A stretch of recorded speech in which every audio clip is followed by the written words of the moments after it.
I was in the nursery adjusting the baby monitor on the dresser when I heard his voice come through the speaker. Clear as day, my boyfriend Marcus, in my kitchen, 40 feet away. But he wasn't talking to me. "She said the old lady won't last till spring," Marcus said, his voice casual, like he was discussing the weather. "Once that happens, Claire inherits everything. The house, the land, the whole estate in Vermont. We just need to keep her happy until then." A woman's laugh crackled through the monitor.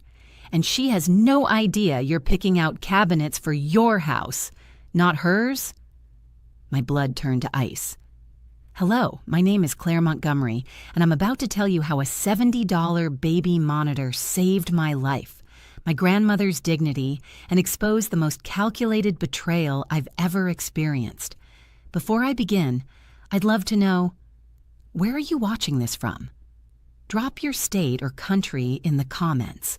It helps me know I'm not alone in this. And trust me, after what I went through, knowing I'm not alone means everything." This story starts 6 months before that awful moment. I'm 57 years old, a widow of 3 years, living in coastal Massachusetts. My husband David died of a sudden heart attack, leaving me with a paid-off house, some savings, and a hole in my heart I thought would never heal. Then I met Marcus at a charity auction in Boston. He was 52, charming, attentive, and he made me laugh for the first time in years. He said he was a contractor, recently divorced, building his business back up after his ex-wife took everything in the settlement. He seemed genuine, wounded, but genuine, like me. Marcus knew all the right things to say. He'd show up with my favorite coffee, remember small details about my day, and he never pressured me. When I told him I wasn't ready for physical intimacy, he said he'd wait as long as it took. He met my grandmother Josephine during a Sunday dinner, and she seemed charmed by him too. Grandmother Josephine was 89, living in her estate in Burlington, Vermont, the house where my mother grew up, where I spent every summer of my childhood. She was slowing down, using a walker, but her mind was sharp as ever. She'd recently updated her will, leaving everything to me: the house, the 30 acres of land, her savings. It wasn't a fortune, but in Vermont real estate terms, it was worth close to $2 million. I made the mistake of telling Marcus about the inheritance during a vulnerable moment. We were having dinner, and I was worried about Grandma's declining health. He held my hand and told me not to think about money at a time like this. He told me to focus on making memories with her. What a performance that was. Marcus suggested we renovate my kitchen. "A fresh start," he called it. "David's gone, and you need to make this house yours again." He offered to do it at cost since he had contractor connections. I agreed. I thought he loved me. That's when I bought the baby monitor. You might wonder why a 57-year-old widow needs a baby monitor.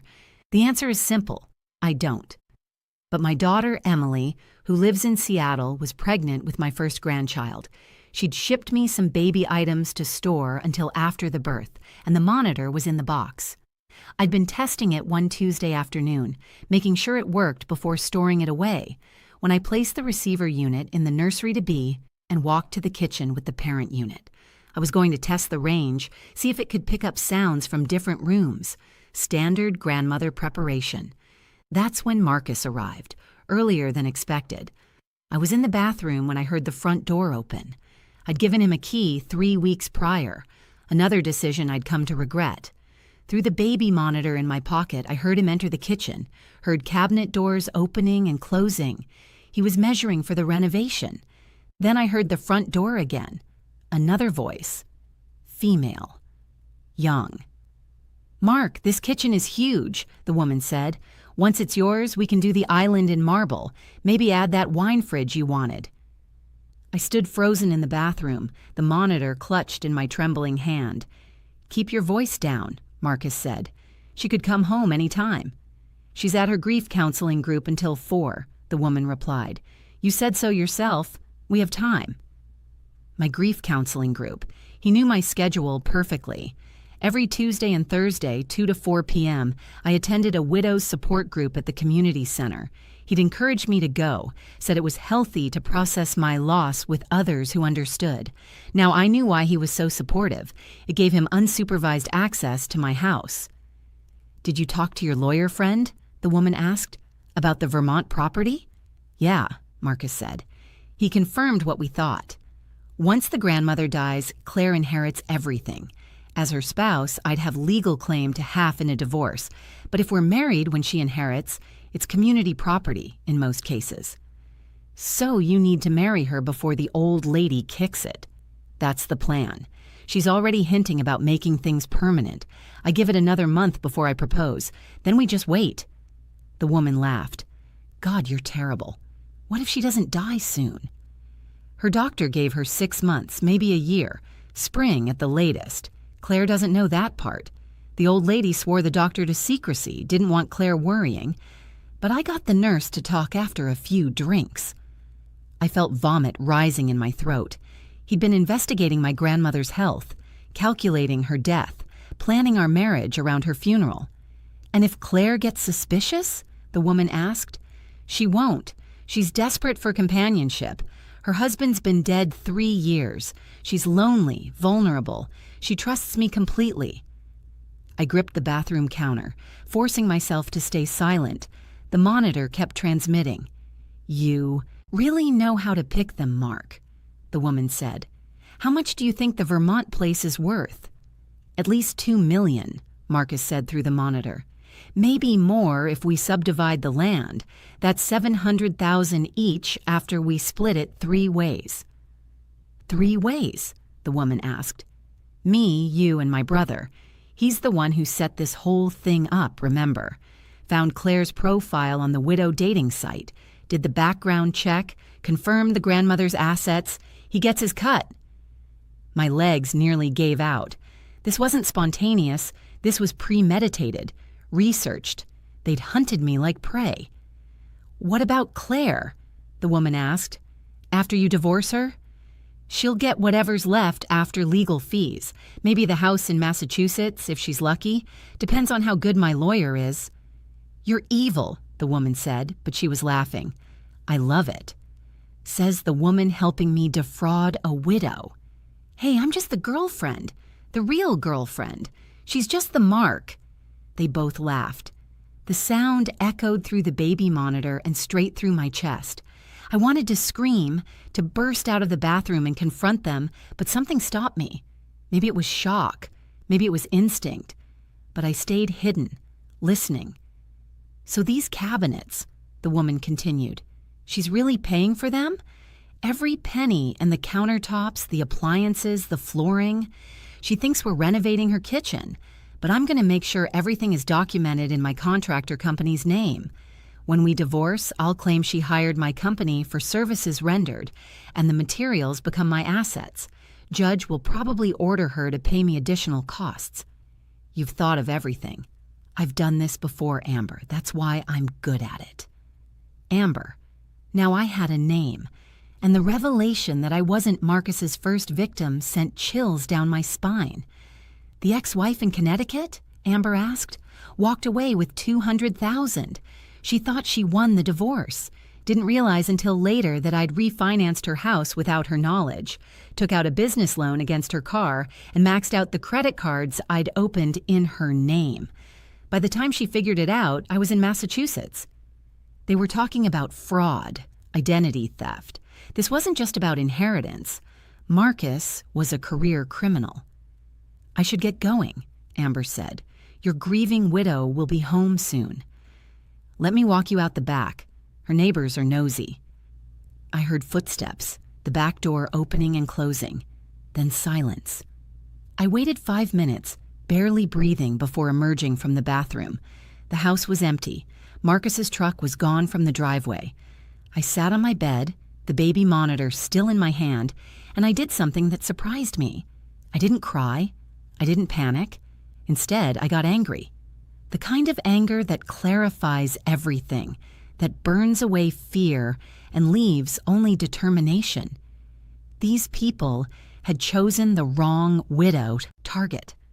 They'd assumed I was weak because I was grieving. They'd mistaken kindness for stupidity. My younger brother James was a real estate attorney in Boston. I picked up my phone and called him. "James Montgomery." My brother answered on the second ring, his voice professional and crisp. "Jamie, I need you," I said, using his childhood nickname. "Something's happened." His tone changed immediately. "What's wrong? Are you hurt?" "Not physically, but I need your legal brain and I need you to not tell me I'm overreacting." "Come to my office. Now. Don't tell anyone where you're going." 40 minutes later, I sat across from James in his corner office overlooking Boston Harbor. He'd sent his assistant home early and locked the door. I played him the entire baby monitor recording. I'd had the presence of mind to use my phone to record the audio coming from the monitor speaker. Evidence. James's face grew darker with every word. When it finished, he was quiet for a long moment. "How long have you been seeing this man?" he asked finally. 6 months. "Has he asked you to sign anything? Power of attorney, joint accounts, property deeds?" "No. He wanted to wait until we were married for legal protections," he said. James exhaled. "Thank God. That means he hasn't actually defrauded you yet. Everything he's planning is future crime, not past crime." "What do I do?" "First, we document everything. That recording is legal in Massachusetts. Single-party consent state. You were in your own home, so you had every right to record. This is evidence." He pulled out a legal pad and started writing. "Second, we need to know who this man really is. Marcus what?" "Marcus Brennan." James typed on his computer. "Give me a minute." His fingers flew across the keyboard, accessing databases I didn't understand. After several minutes, his face went pale. "What?" I asked. "Claire, this man has used 4 different names in the last decade. Marcus Brennan is his current identity, but he's also been Michael Bradley, Martin Brooks, and Maxwell Bennett. He's got a pattern. Finds widows or divorced women with assets, romances them, either marries them and divorces with settlement money, or defrauds them during the relationship." "Can we arrest him?" "On what charge? Planning to marry you isn't illegal. Even planning to divorce you for money isn't illegal. He hasn't actually committed fraud yet." "But he said he'd done this before." "I know, but that's hearsay on a recording. The woman in Connecticut would need to press charges, and even then, it's her word against his." I felt my hope deflating. "So, he gets away with it?" "I didn't say that." James smiled, and it wasn't a kind smile. It was the smile he'd had when we were kids, and someone picked on me at school. "I said we can't arrest him yet, but we can absolutely destroy his plans and protect you." "How?" "We're going to use his own strategy against him. He thinks you're a vulnerable, trusting widow. So that's exactly what you're going to continue to be. You're going to act completely normal, let him continue the kitchen renovation, and even encourage the relationship. I can't pretend to love him now." "You won't have to love him. You just have to be yourself and not let on that you know. Meanwhile, we're going to build a legal fortress around you that he'll never see coming." James outlined his plan. First, I would immediately revoke the key I'd given Marcus. Not by confronting him, but by losing my keys and having the locks changed. Simple, innocent, untraceable. Second, I would cancel the kitchen renovation. Again, not with suspicion, but with a plausible excuse. I'd tell Marcus that grandmother Josephine's health had taken a turn, and I needed to save money for potential medical expenses. This would accomplish 2 things: stop him from installing materials he planned to claim as his own, and test whether he'd pressure me to continue spending money. Third, James would immediately start documenting Marcus's pattern of fraud. He had investigator contacts who could locate the ex-wife in Connecticut and any other potential victims. Fourth, and this was the crucial part, I would revise my will and set up a trust for the Vermont property. If something happened to me, everything would go into a trust for my daughter Emily, managed by James. Marcus couldn't touch it, even if we were married. "But what about catching him?" I asked. "He needs to face consequences." "He will," James promised. but we need to be patient. Right now, we protect you. Then we gather enough evidence to either get him arrested or sued into oblivion by his other victims. This isn't just about you, Claire. This man is a predator. We need to stop him permanently." I drove home in a daze. The house felt different now, violated. Every corner where Marcus had stood felt contaminated. I looked at the kitchen we'd been planning to renovate, and felt sick. My phone buzzed. Marcus. "Hey, beautiful. Sorry I had to run earlier. Emergency call from a client. Dinner tonight? I'll bring wine." I stared at the message. Everything in me wanted to type back, "I know what you are. I heard everything. Get out of my life." Instead, I thought about James's advice. I thought about the woman in Connecticut. I thought about how many other widows this man had destroyed. I typed back, "Dinner sounds perfect. I need to talk to you about something important." His response came immediately. "Everything okay?" "Yes, just some news about Grandma, nothing serious. See you at 7. "I'll be there." I set the phone down and made myself a cup of tea. My hands were steady now. The shock had passed, replaced by something colder, more calculated. If you're watching this, could you do me a favor? Hit that subscribe button. I need to know there are people out there who understand what it's like to be betrayed by someone you trusted. Your support means everything right now. When Marcus arrived that evening with wine and flowers, I was ready. I'd rehearsed in front of the mirror, the concerned granddaughter, the worried woman, the trusting girlfriend who had no idea she was dating a con artist. He kissed my cheek. "You look tired. Rough day?" "Just worried about Grandma," I said, leading him to the living room. "Her doctor called this afternoon." Marcus's eyes sharpened with interest. "Is everything okay?" "She had a small fall yesterday," I said, watching his face carefully. "Nothing serious. She caught herself on her walker, but it scared her doctor. He's recommending we consider full-time care, maybe even moving her to assisted living." "That's expensive," Marcus said immediately. "How are you planning to handle that?" There it was. His first question wasn't about Grandma's well-being, it was about money. "I'll have to dip into savings," I said. "I'm thinking about postponing the kitchen renovation. I hate to do it, but Grandma comes first." Marcus's expression flickered, just for a second, with frustration.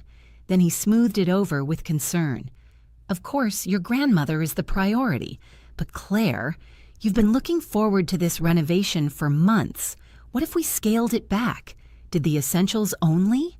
I don't know. It feels wrong to spend money on cabinets when Grandma might need round-the-clock care. How much would the care cost?" "The facility she'd moved to is about $8,000 a month." I watched him do the math. At $8,000 a month, Grandma's savings could last years, potentially eating into the inheritance he was counting on. "What about keeping her in her own home with visiting nurses?" Marcus suggested. "Might be cheaper and she'd be more comfortable." "That's an option. James is looking into it for me." "Your brother?" Marcus's tone changed. "Why is he involved?" "He's my brother and he's a lawyer. He handles Grandma's estate planning." Marcus recovered quickly. "Of course. That's smart." But I could see the wheels turning in his head. James was a complication he hadn't anticipated. We had dinner. Pasta that tasted like sawdust in my mouth. I pretended everything was normal, laughing at his jokes, discussing our weekend plans. The entire time, I was aware of my phone in my pocket, recording our conversation as backup evidence on James's advice. "I've been thinking," Marcus said over dessert. "We've been together 6 months. I know it's fast, but at our age, why wait? What if we took a trip to Vermont next month? I could meet your grandmother properly, spend some real time with her."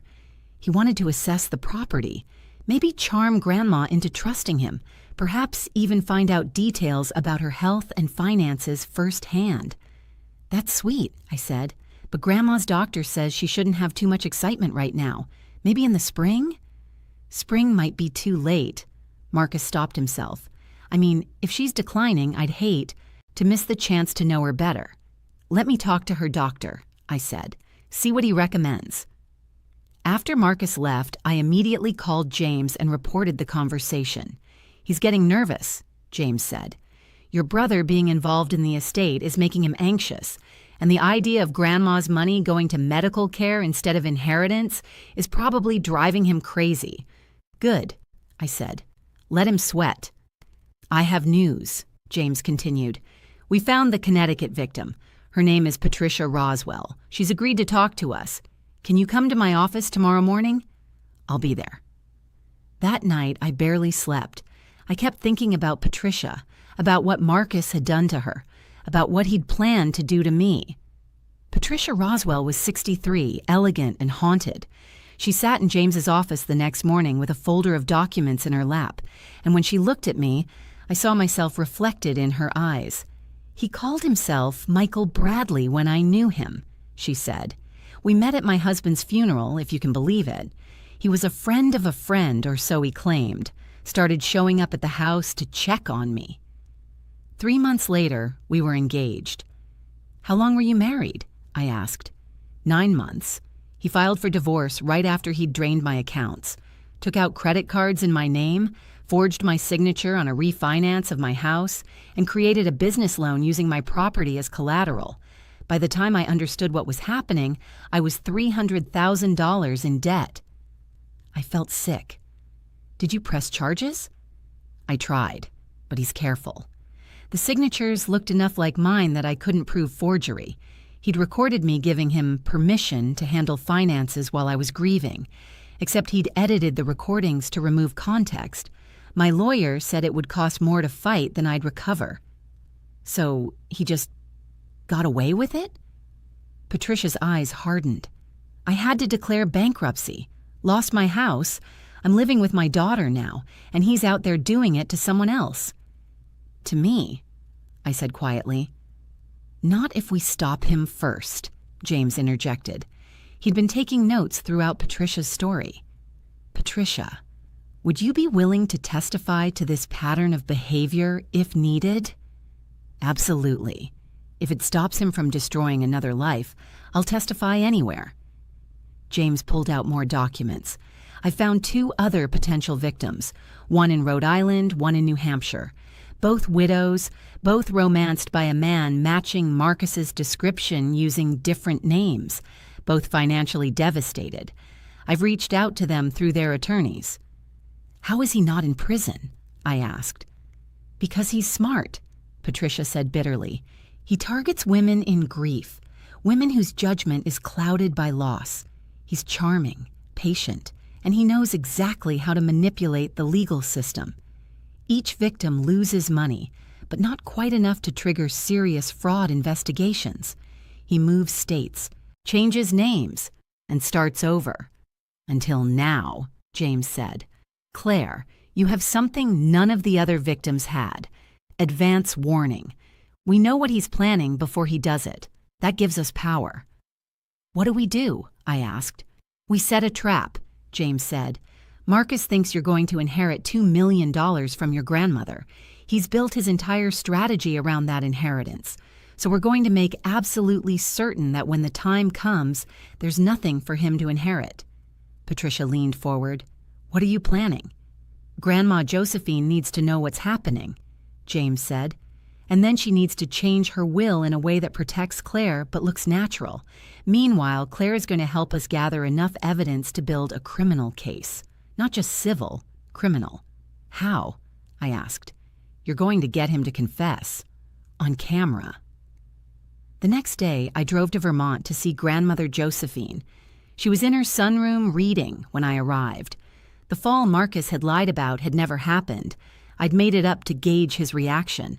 But looking at her now, fragile in the afternoon light, I realized how precious she was. How dare Marcus treat her death as a business opportunity? Claire, darling, she said, setting down her book. What a wonderful surprise. I sat beside her and took her hand.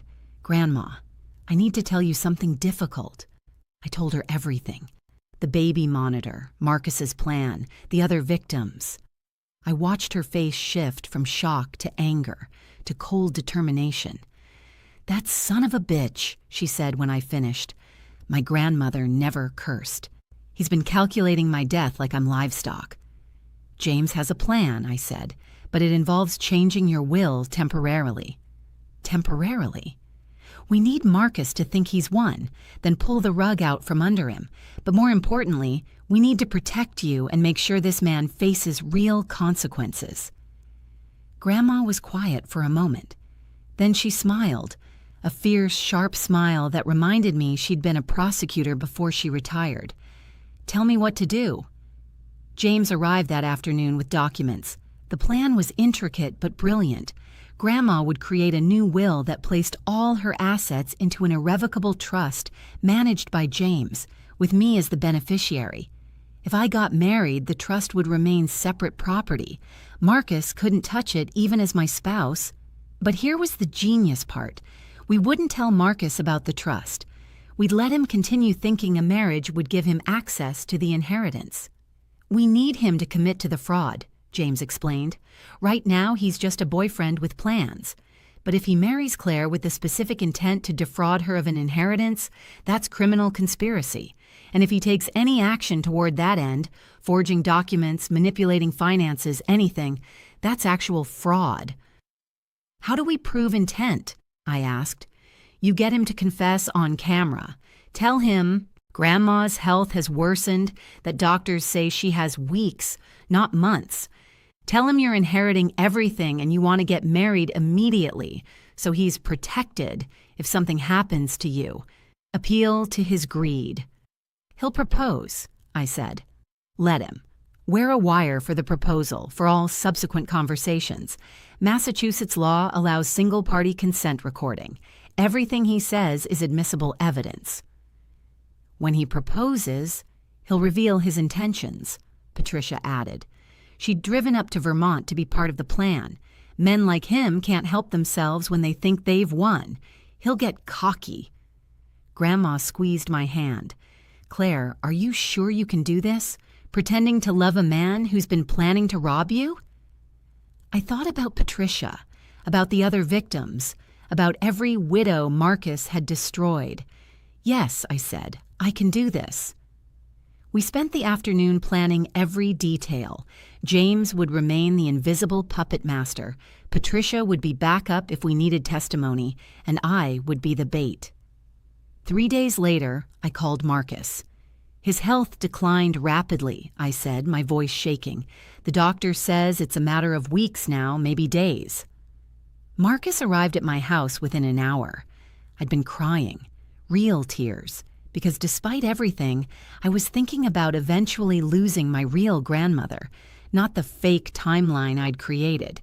He held me, stroked my hair, and whispered comforting words. I need to be in Vermont, I said. I need to be with her. Of course. I'll drive you. No, I need to do this with family, just me and James. I pulled back and looked at him. Marcus, I've been thinking. Life is so short. David died without warning. Now Grandma's dying. What if something happened to me? Don't talk like that. I'm serious. You and we've been dancing around something for months. I know it's fast, but I don't want to wait anymore. After Grandma passes, after I inherit her estate, I want you to be protected. I want us to be married. I felt him stiffen with surprise, then relax into calculated warmth. Claire, I want that too. I've wanted to propose for weeks, but didn't want to pressure you. So let's not wait. Let's get married at Christmas. Small ceremony, just us and immediate family. Christmas, he repeated. That's just a month away. Is that a problem? No, he said quickly. No, it's perfect. I just want to make sure you're sure. This is a big decision. I've never been more sure of anything. He kissed me then, and I had to force myself not to recoil. The wire James had given me, a tiny device hidden in my necklace, was recording everything. There's something I need to tell you, Marcus said, sitting down on the couch. I haven't been completely honest about my financial situation. Here it comes, I thought. When my ex-wife divorced me, she didn't just take half. She destroyed my credit, my business relationships. I'm essentially broke, Claire. I've been living on contractor jobs, but I'm behind on everything. I didn't want to burden you with this, but if we're getting married, you deserve to know." "How much debt?" I asked. "About 50,000. Credit cards mostly, some business loans." He was lying. James had pulled his credit report. Marcus had excellent credit under multiple names. This was part of his strategy. Appear financially desperate so I wouldn't question why he needed access to my money. "We'll figure it out," I said. "Once Grandma's estate settles, we'll have enough to clear your debt and start fresh." His eyes gleamed. "You'd do that for me?" "Of course. We're going to be married. What's mine is yours." "And what's yours is mine," he said, kissing my forehead. "God, Claire, I love you so much. You're everything I've been looking for." The wire captured every word, every lie, every manipulation. Over the next 2 weeks, Marcus became increasingly attentive. He helped me plan the wedding, suggested we skip a prenup, we're starting a life together, not planning a divorce, and even drove me to Vermont to visit Grandma twice. During the second visit, he asked Grandma about her estate planning. She played her part perfectly, confirming that everything was going to me, that the will was ironclad, that James had handled all the paperwork. "Claire's going to be well taken care of," Grandma said, patting Marcus's hand. The wedding was scheduled for December 20th. 2 weeks before, James called me to his office. "We have enough," he said, playing back recordings of a dozen conversations. Marcus discussing his debts that didn't exist. Marcus talking to Amber about timing the wedding before the inheritance. Marcus on a phone call with his brother, discussing how to liquidate assets quickly after the marriage. "It's time to end this," James said. We scheduled a family dinner at my house. Me, James, Grandma, and Marcus. I told Marcus we were celebrating our upcoming wedding and Grandma's improved health. When Marcus arrived, he found us all in the living room. James stood as he entered. "Marcus, or should I say Michael, or Martin, or Maxwell," James said calmly. Marcus's face went white. "What is this?" "This is where you find out that not every widow is an easy mark," I said. James handed him a folder. Inside, you'll find copies of every recording Claire made over the past 6 weeks. You discussing your plans to marry her for inheritance money. You admitting to defrauding your ex-wife. You coordinating with your girlfriend Amber and your brother to divide assets from a woman you claim to love. You can't record someone without their knowledge. "Single-party consent state," James said. "And Claire was present for every conversation. Perfectly legal. You'll also find statements from Patricia Roswell and 2 other women you defrauded in other states." Marcus looked at me with something like hatred. "You bitch." "The police are on their way," James continued. "You'll be arrested for conspiracy to commit fraud, identity theft from your previous victims, and a few other charges we've documented. The district attorney is very interested in your pattern of targeting widows." "And Grandma's will?" Marcus spat. "The inheritance?" Grandma smiled. "In a trust. Irrevocable. Even if Claire had married you, you'd never have seen a penny." "You've been working an already dead con," I said. "For 6 months." Marcus lunged at me, but James stepped between us. 2 police officers appeared at the door. James had timed their arrival perfectly. As they handcuffed Marcus, he looked at me one last time. "You'll regret this." "No," I said. "You'll regret underestimating a grieving widow." They took him away. Amber and his brother were arrested the same evening. That was 8 months ago. Marcus pleaded guilty to multiple counts of fraud and received 4 years in prison. Patricia and the other victims are pursuing civil suits. I got my locks changed, my kitchen stayed exactly as it was, and I learned that being lonely doesn't mean being desperate. Grandma is still with us, still sharp, still the strongest person I know. James never charged me a legal fee, said it was family duty, and I donated the baby monitor to Emily with a note. Sometimes the simplest tools save your life. To everyone watching, thank you for staying with me through this story. I hope it reminds you that being kind doesn't mean being naive, and there's no shame in asking for help when something feels wrong. Trust your instincts. They're usually right. Thank you for watching.